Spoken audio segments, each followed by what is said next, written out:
हरि ओम. सुरुवातीला आपण ते स्तोत्र म्हणजे तो श्लोक म्हणूयात.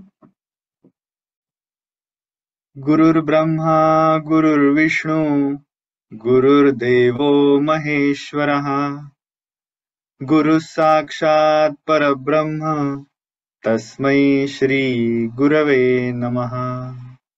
ओम.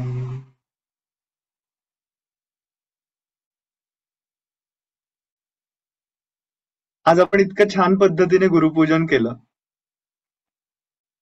स्वामींना सुद्धा प्रचंड कौतुक वाटलं असेलच. गुरु हा जो शब्द आहे, तर तुम्ही सगळी मुलं ज्या वयाची आहात, तर त्या वयाचे ज्या वेळेला आपण असतो त्यावेळेला आपल्या आयुष्यामध्ये आपले आई वडील, आपले शिक्षक किंवा अगदी आपला निसर्ग हा सुद्धा आपला गुरुच असतो. सगळ्या गोष्टींमधनं काही ना काहीतरी शिकण्यासारखं असतं. प्रत्येक प्रसंगामधनं काही ना काही शिकण्यासारखं असतं. मोठे मोठे जे लोक असतात, म्हणजे आयुष्यात ज्यांनी खूप मोठं काम केलंय, ते लोक असं म्हणतात की आयुष्य हाच एक मोठा गुरु आहे. आपल्याला ऐकल्यानंतर एकदम अवघड वाटतं की हे आयुष्य कसं काय गुरु असेल, आपण तर रोज जगत असतो आयुष्य. पण आयुष्य गुरु आहे याचा अर्थ की आपल्या आयुष्यामध्ये जे जे प्रसंग येतात त्याच्यातनं आपण स्वतःला जसं आणखीन बेटर करत असतो, ऍज अ बेटर पर्सन, किंवा आपण ज्यावेळेला स्टुडंट असतो तेव्हा ऍज अ बेटर स्टुडंट स्वतःमध्ये करत असलेला बदल, चांगला बदल, आणि एका चांगल्या साठी आपण जो बदल करतो स्वतःमध्ये, ती खरी गुरूंची पूजा, हे सगळ्यांनीच सांगून ठेवलेलं आहे. म्हणजे आपले स्वामी स्वामी माधवानंद यांच्याच आयुष्यातला एक प्रसंग मला आठवतो की ज्या वेळेला ते आजारी होते, हॉस्पिटलमध्ये होते, त्यावेळेला त्यांची एक ट्रीटमेंट असायची हॉस्पिटलमध्ये, आणि ती ट्रीटमेंट झाल्यानंतर खरं तर शरीराला त्यांच्या खूप थकवा यायचा, प्रचंड म्हणजे तो सगळा त्रास खूप असायचा. पण तो सगळा थकवा असून सुद्धा त्यांनी त्यांचं ध्यान कधी चुकवलं नाही, एकदाही नाही, त्या सगळ्या काळामध्ये सुद्धा. म्हणजे हॉस्पिटलमध्ये असताना सुद्धा त्या हॉस्पिटलच्या बेडवरती सुद्धा बसून त्यांनी ध्यान केलेलं आहे. याचं कारण ते असं म्हणायचे की हे ध्यान ही माझ्या गुरूंची पूजा आहे.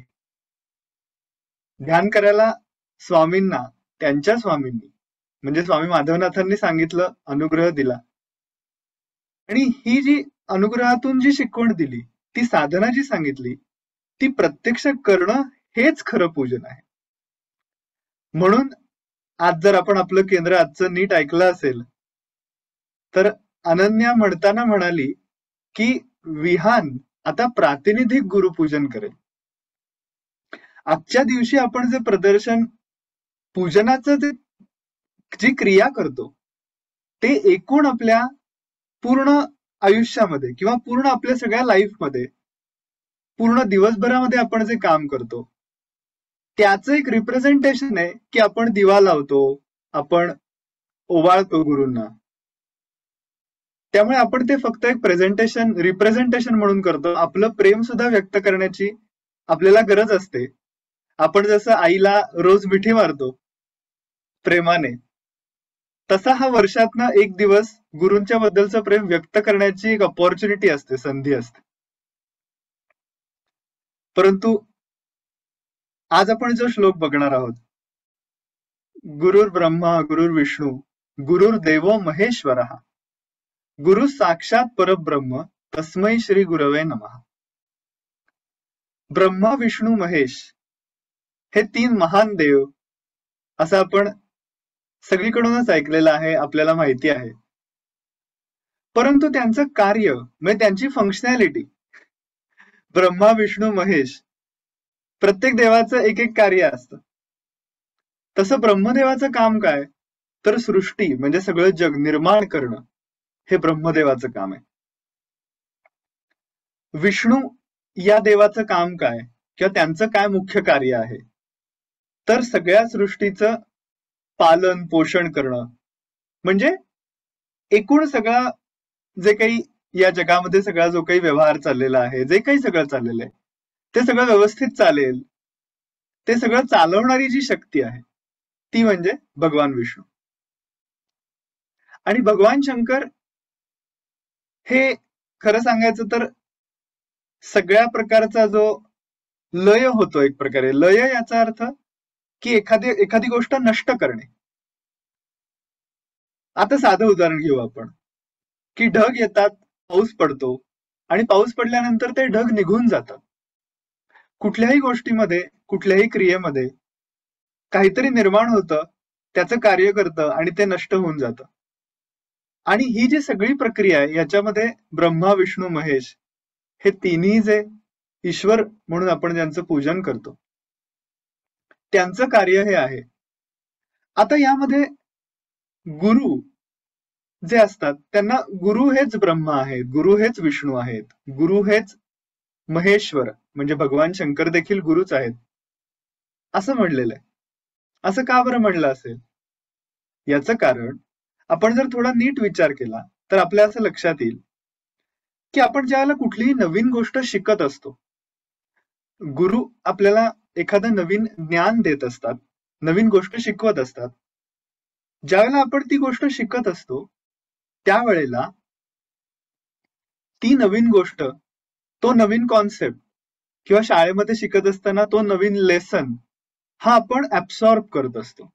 म्हणजे आपल्या मनामध्ये आपण ती जी कॉन्सेप्ट आहे ती कॉन्सेप्ट अंडरस्टँड करून समजून घेत असतो, ती अंडरस्टँड करत असतो आणि त्याच्यामधनं आपल्याला ते जे ज्ञान, ते नॉलेज प्राप्त होतं. That is Brahma. याचं कारण का, आपल्या मनामध्ये एका नवीन संकल्पनेचा उदय होतो, एका नवीन ज्ञानाचा उदय होतो. म्हणजे आपल्याला एक नवीन गोष्ट कळते, आपण नवीन गोष्ट शिकतो. त्यामुळे गुरु आपल्याला या सगळ्या प्रोसेसमध्ये सहाय्य करत असतात.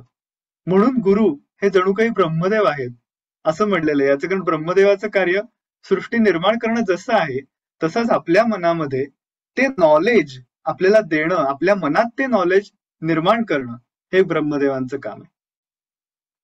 भगवान विष्णू हे सर्व प्रकारचं पालन पोषण करतात असं आपण बघितलं.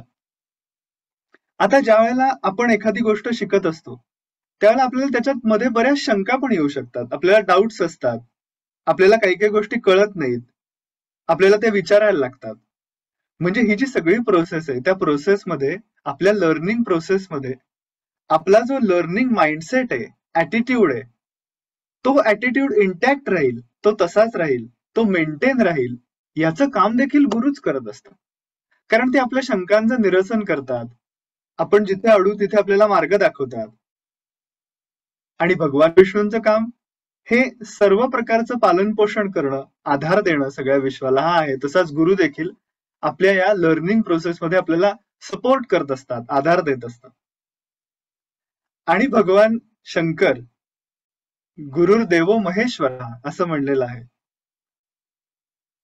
ज्या वेळेला आपण नवीन कॉन्सेप्ट शिकतो, नवीन गोष्ट शिकतो शाळेमध्ये, त्याला ती शिकायला, ती समजून घ्यायला आपल्याला आपला आळस झटकून ते शिकण्याची तयारी दाखवायला लागते. आपण जर असं म्हणलो की नाही मला अभ्यासच करायचा नाही, मी तसाच झोपून राहील, तर आपल्याला कधीच कुठली नवीन गोष्ट शिकता येणार नाही. किंवा आपण काही कारणाने त्याच्याकडे लक्षच दिलं नाही, दुर्लक्ष केलं, तरी सुद्धा आपल्याला शिकता येणार नाही. म्हणजे आपल्या या सगळ्या लर्निंग प्रोसेसमध्ये मध्ये मध्ये अशा अनेक गोष्टी असतात की ज्या ती प्रोसेस हिंडर करतात. ते ऑब्स्टॅकल्स असतात मधले मधले, की आपला आळस असतो, काहीतरी प्रॉब्लेम्स असतात. हे सगळे प्रॉब्लेम्स जो डिस्ट्रॉय करतो, त्याच्या पुढे जाण्याचा मार्ग दाखवतो, त्याला पार करून पुढे जाण्याचा मार्ग दाखवतो, ते म्हणजे गुरु असतात. म्हणून गुरुर देवो महेश्वर हा, कारण भगवान शंकर म्हणजेच महेश्वर यांचं कार्य आपण बघितलं की ते डिस्ट्रॉयर आहेत एक प्रकारे.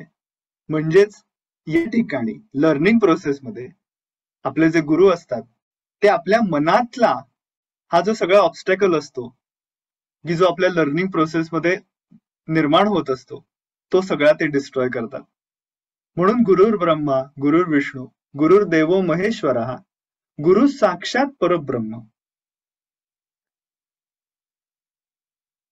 ज्या वेळेला आपण जसजसे आपण मोठे होत जातो तसतसं आपल्याला असं लक्षात येतं की ज्या माणसाकडे जास्त नॉलेज आहे त्या माणसाला जास्त व्हॅल्यू असते. ज्याच्याकडे चांगलं रूप आहे म्हणजे जो दिसायला चांगला असतो, किंवा ज्याच्याकडे चांगली शक्ती आहे जो शक्तीने बलवान असतो, किंवा ज्याच्याकडे खूप पैसा आहे, ज्याच्याकडे भरपूर संपत्ती आहे, या सगळ्या गोष्टी या कमी कमी कमी होत जातात कालांतराने. पण नॉलेज ही गोष्ट अशी आहे की जी कधीच कमी होत नाही. काळ पुढे जातो तसं नॉलेज कमी झालं असं होत नाही, उलट ते दिल्यामुळे वाढतं. म्हणजे आपल्या संस्कृतीमध्ये एक अमृत नावाची संकल्पना आहे की त्याचा अर्थ असा असतो की ते अमृत प्यायल्यानंतर तो माणूस कधीच मरत नाही, अशी एक त्याच्यामध्ये पॉवर तयार होते, असं आपण गोष्टींमधनं ऐकतो. तर हे जे नॉलेज ही जी गोष्ट आहे हे जणू काही या अमृतासारखं आहे. ते कधीच मरत नाही, ते कधीच संपत नाही. जरी तो माणूस गेला, त्याचा देह गेला, तरी सुद्धा ते नॉलेज कधी संपत नाही. आणि असं अमृत देणारी व्यक्ती ही किती सुप्रीम असली पाहिजे. म्हणून गुरु साक्षात परब्रह्म असं नॉलेज जे आपल्याला देतात ते गुरु म्हणजे जणू काही परब्रह्म आहेत, म्हणजे सुप्रीम पॉवर आहेत. याचं कारण जी गोष्ट ते आपल्याला देतात, जे ज्ञान देतात, जे नॉलेज देतात, ती नॉलेज ही गोष्ट सुप्रीम आहे. आणि म्हणून ते देणारे जे गुरु असतात त्यांचं आपण पूजन करतो. गुरु साक्षात परब्रह्म तस्मै श्री गुरवे नमः अशा या गुरूंना आपण आज जसं प्रातिनिधिक गुरुपूजन केलं तसंच दररोज आपल्या अभ्यास असेल तर अभ्यासाच्या माध्यमातून, आपली साधना असेल तर साधनेच्या माध्यमातून, आई वडील हे देखील आपले गुरु आहेत. आई वडिलांनी सांगितलेली गोष्ट ऐकणं, त्यांनी सांगितल्याप्रमाणे करणं, कारण ते आपल्या हिताचं भल्याचं सांगत असतात, हे लक्षात घेऊन त्याप्रमाणे वागणं हे रोजचं पूजन आहे. ते आपण गुरूंचं करूयात. हरिओम.